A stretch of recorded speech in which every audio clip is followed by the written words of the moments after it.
Thank you very much. Good morning, Assalamu alaikum, and ni hao to our Chinese guests. It's a great pleasure and privilege for me to be here on this auspicious occasion of celebration of the National Day of China, which we are celebrating together with our Chinese brethren, organized by the All Pakistan Chinese Overseas Youth Federation. And we have in this hall a good gathering of distinguished and diverse personalities from different walks of life, both from Pakistan and China. I would like to compliment Asma Saiba for dynamism and vigor, and also Nayyar, because she's one of our very eminent journalists. And I see Farooq Saab and Tariq Saab also, and other journalists who are here, and people who have come also. Usman Saab, most welcome. On 1st of October 1949, it was in Beijing, in the Tiananmen Square, and Tiananmen means Gate of Heavenly Peace, where Chairman Mao announced,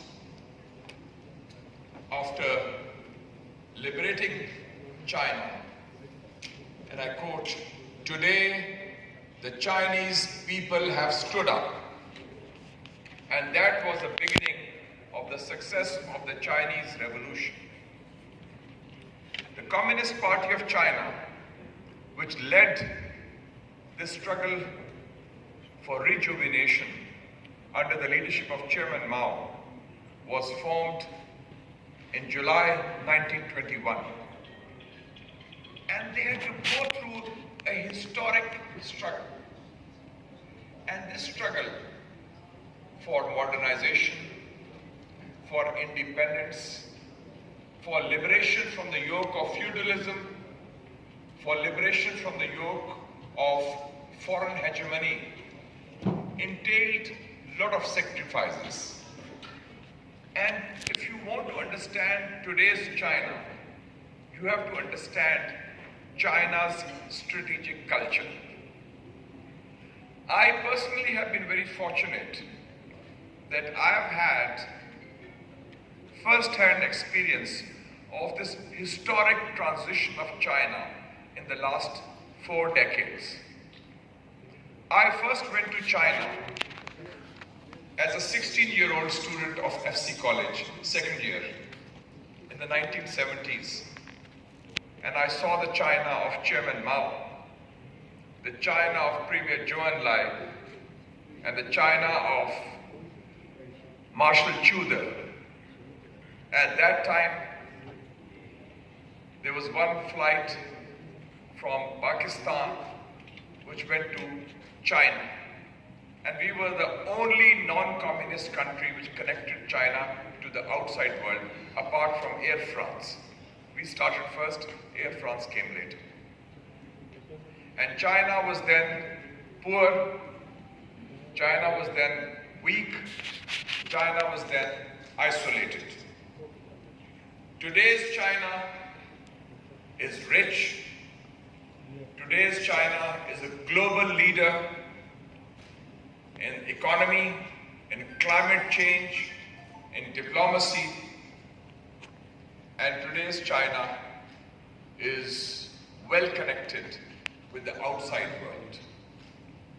And there are 3 or 4 ingredients of China's strategic culture which are unique, because China is the only country in the history of mankind which has risen peacefully, without occupation, without aggression, without conquest, without colonization.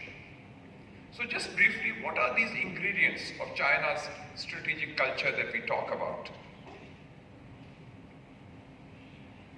First, the Silk Road, जिसे हम उर्दू में शारा रेशम कहते हैं. 2000 साल पहले आगाज उसका चीन से हुआ. The Silk Road started from China, the city of Xi'an, and it connected what is now Pakistan, what is now Iran, what is now the Middle East with Europe, with Venice, with other places. And the Silk Road was the first instance of globalization, connecting countries and civilizations and continents through commerce and also culture. And that is why the Holy Prophet Muhammad, peace be upon him, said 1400 years ago, seek knowledge even if you have to go to China, because China even 1400 years ago was an advanced, educated civilization. So that is one. China has always been about globalization, about connectivity.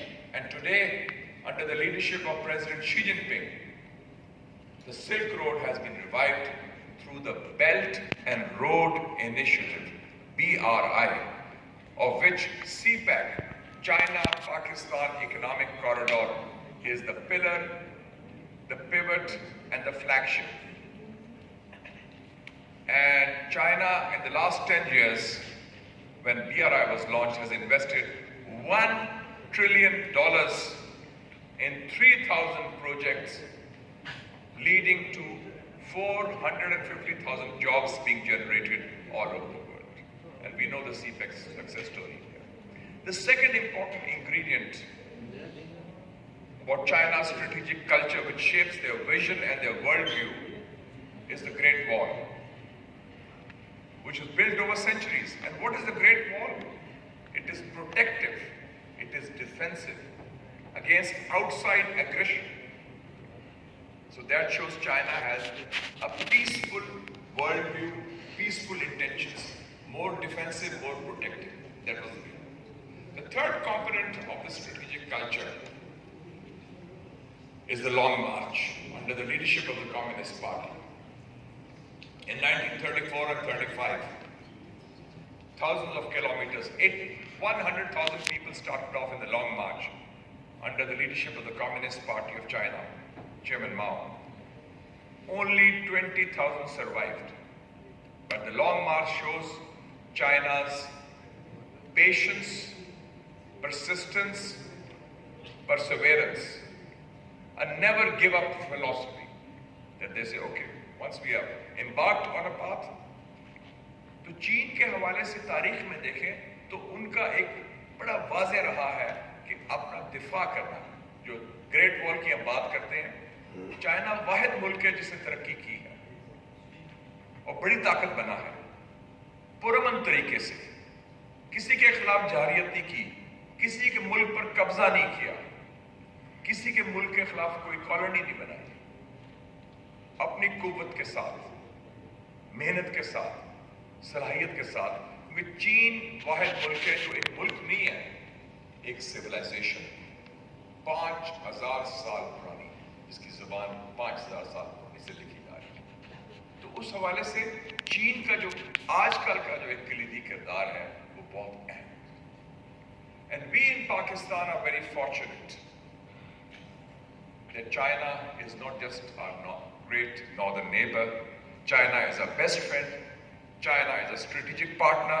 And China has stood by Pakistan on all our core interests, on all occasions.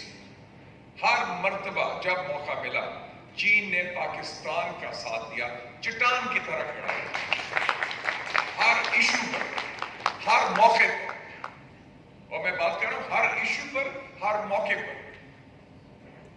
फाकत हो जाए, बैरूनी दबाव हो जाए, कोविड-19 हो जाए, कश्मीर का मसला हो जाए, पाकिस्तान के अपने हवाले से जो कोर इंटरेस्ट दिफा के हवाले से वो भी हो जाए, हर हवाले से चीन आपके साथ रहता है। और हमें भी बड़ा फख्र है कि हम भी चीन के, and we also are very proud of the fact that on every core interest of China, Pakistan is one country which stands steadfast with China, supporting China on all its core interests, whether it's the territorial integrity, unity and sovereignty of China, whether it's the paramount role of the Communist Party of China and Chinese political system, whether it's the peaceful rise of China, whether it's the One China policy on Taiwan, whether it's the issue of Xinjiang, whether it's the issue of Tibet, whether it's the issue of Hong Kong, whether it's the issue of South China Sea, whether it's the Belt and Road Initiative, whether it's the Global Development Initiative, GDI, or the Global Security Initiative, GSI, or the Global Civilization Initiative, GCI, launched by President Xi Jinping. We stand with China as China stands with us. Ladies and gentlemen, इस वक्त दुनिया में एक बहुत बड़ी तब्दीली आ रही है। अल्लामा इकबाल ने फरमाया था 90 साल पहले, देख मशरिक से उभरते हुए सूरज को देख, गरा ख्वाब चीनी संभलने लगे, हिमालय के चश्मे उभलने लगे, गया दौर सरमायादारी गया, तमाशा दिखा के मदारी किया. The great poet of the East, who gave the vision for Pakistan, made a historic prediction 90 years ago. See the sun rising in the East. He predicted the rise of the Asian century. And he also predicted the rise of China 90 years ago, where he talked of springs of hope emerging in the Himalayas and the great Chinese nation rising from slumber. And that was a prediction which has come true today. और इस हवाले से, तारीख के हवाले से, ताकत का जो आलमी तवाज़ुन है, इक़्तिसादी और सियासी, और मैं सकाफ़ती भी शामिल करूँगा, वो मग़रिब से मशरिक़ की तरफ मुंतक़िल हो रहा है. The balance of economic, cultural and political power is shifting from the west to the east. In the 21st, the Asian century, in which China's peaceful rise and Pakistan's role are all pivotal in this new emerging scenario. We welcome that. But I would also like to warn, कुछ कुव्वतें हैं जो नई सरजंग की बात करते हैं, जो containment की बात करते हैं, जो कोल्ड वॉर की बात करते हैं, जो तजाद, तकसीम, तसादुम की बात करते हैं. हम इस सोच को रद्द करते हैं, क्योंकि 21वीं सदी में एशिया अब नई सर्द जंग का मुतहम्मिल नहीं हो सकता. And we reject any talk of a new Cold War, of containment, of confrontation, of conflict. Because in the 21st century, the Asian century, we cannot afford that kind of a mindset which talks of dividing Asia. And there is no threat from China.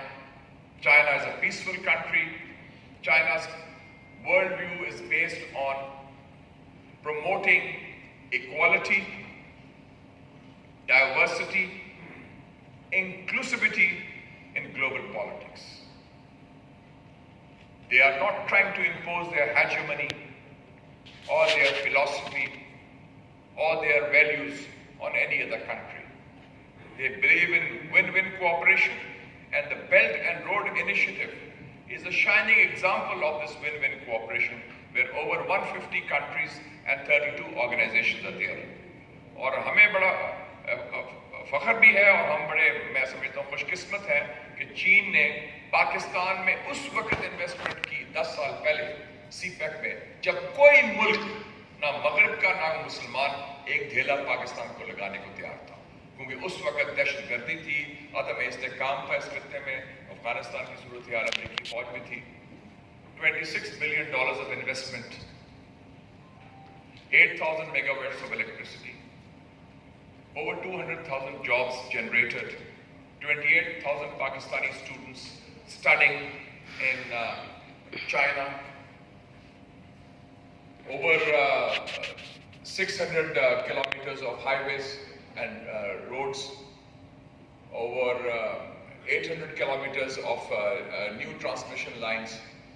You can see Kawada Port, and since the overseas, this Pakistan Overseas Chinese Youth Federation is also led, I think is a good example of women power. I will say that in Thar, if you go, thanks to CPEC, thanks to China's support, we see women, Thari women, driving dumper trucks.